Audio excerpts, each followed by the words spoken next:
Okay, hi, my name is Tom Antos, and this is my first instructional video, so bear with me. I don't have the best kind of microphone for doing this, but hopefully you'll get something out of this video. Anyways, what I'm going to show you today is how you can achieve nice looking images for whether, if you're shooting with film or HD cameras or whatever, video cameras.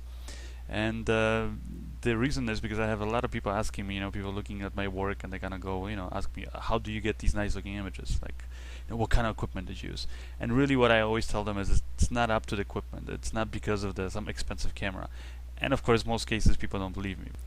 Basically what it comes down to is designing the shot. If you can get your hands on some really nice camera, but you don't know how to use it, it won't make that much of a difference.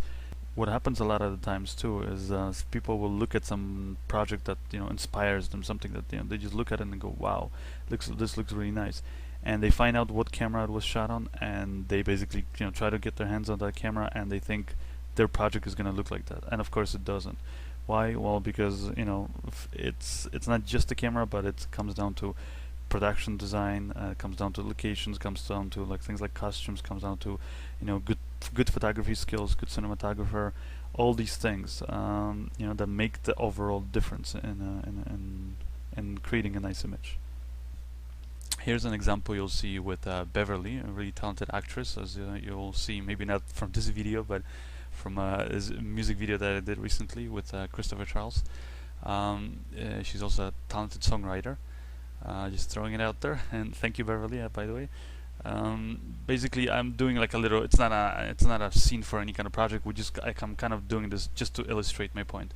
And this example is actually shot on the Red camera with Nikon lenses. But if you look at this shot right now, it's kind of flat looking, right? It's kind of boring, and the reason is because I did what most people would do. Let's say we're shooting a scene where somebody is talking on a cell phone to their friend or something, maybe pacing back and forth in front of their house. They're nervous, waiting for some important news.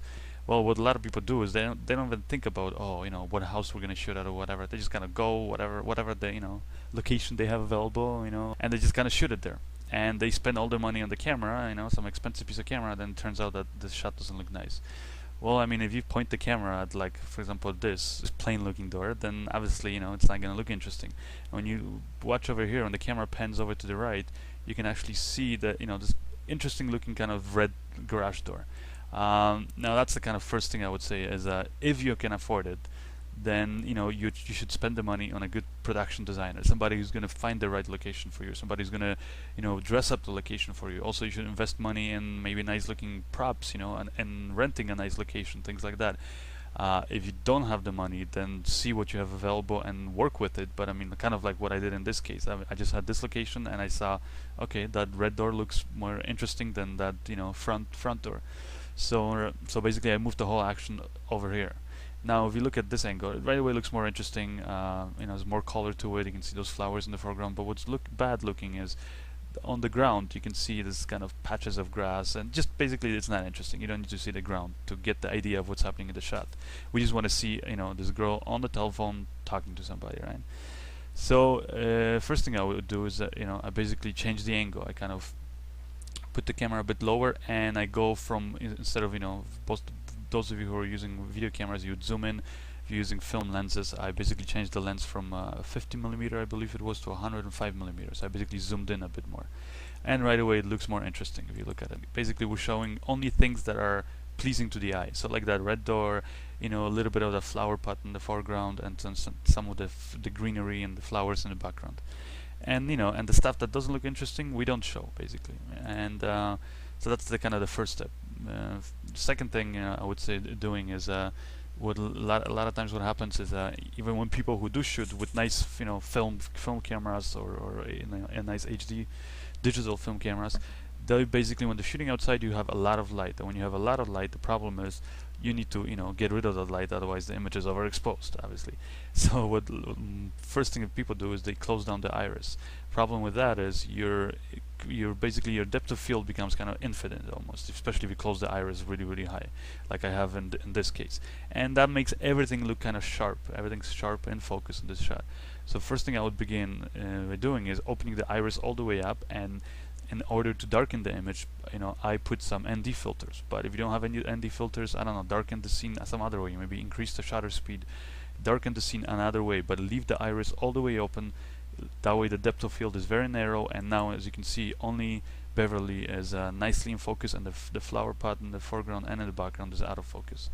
Right away, just makes it look more interesting, makes the shot look more kind of, adds some dimension to it. That makes it look basically more 3D.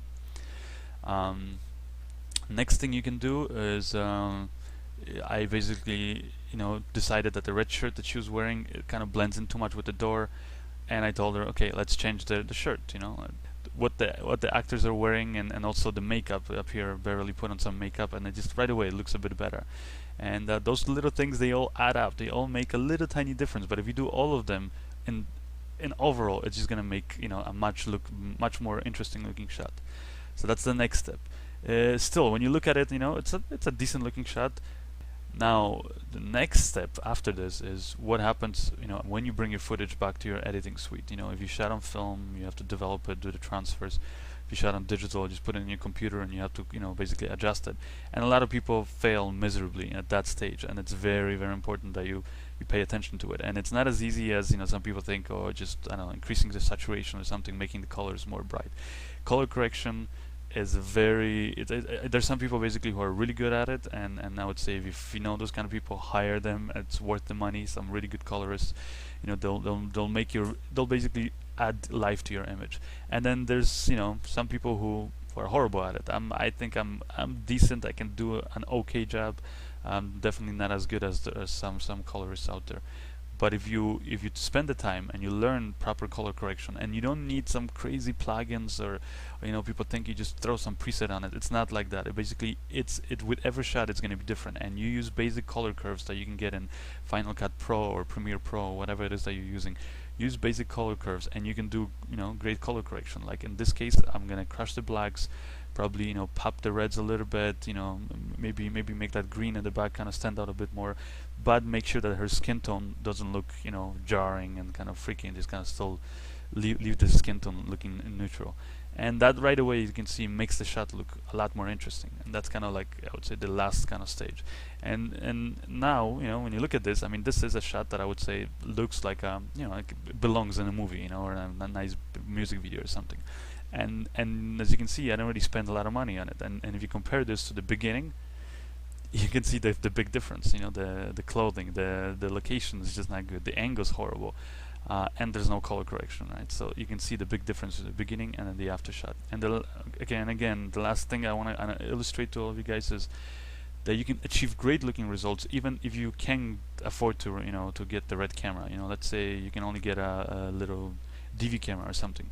Well, here I basically shot this exact same scenario using the Canon XH-A1. It's basically a basic camera that people use out there for wedding videos and that kind of thing. But again, because that camera uses video lenses, the depth of field is not as narrow. I kind of moved the camera back, zoomed in a bit more, opened the iris all the way up to kind of maximize or minimize in this case the depth of field. So to throw the background a little bit out of focus. Picked again a nice looking angle, and then added some color correction, and it looks right away. It looks like a nice presentable shot, especially if you compare the beginning, which was again shot on the same Canon XH-A1. It looks just as crappy as the shot, as the same shot that we shot on the red camera. And that's kind of, I guess, it. And next tutorial I'll try to show you guys maybe how you can make the interior shots look better, how using lighting and things like that. But for the exterior, I would say this pretty much covers it. Alright, hope you enjoyed it, and I hope you learned something, and good luck out there shooting. Bye.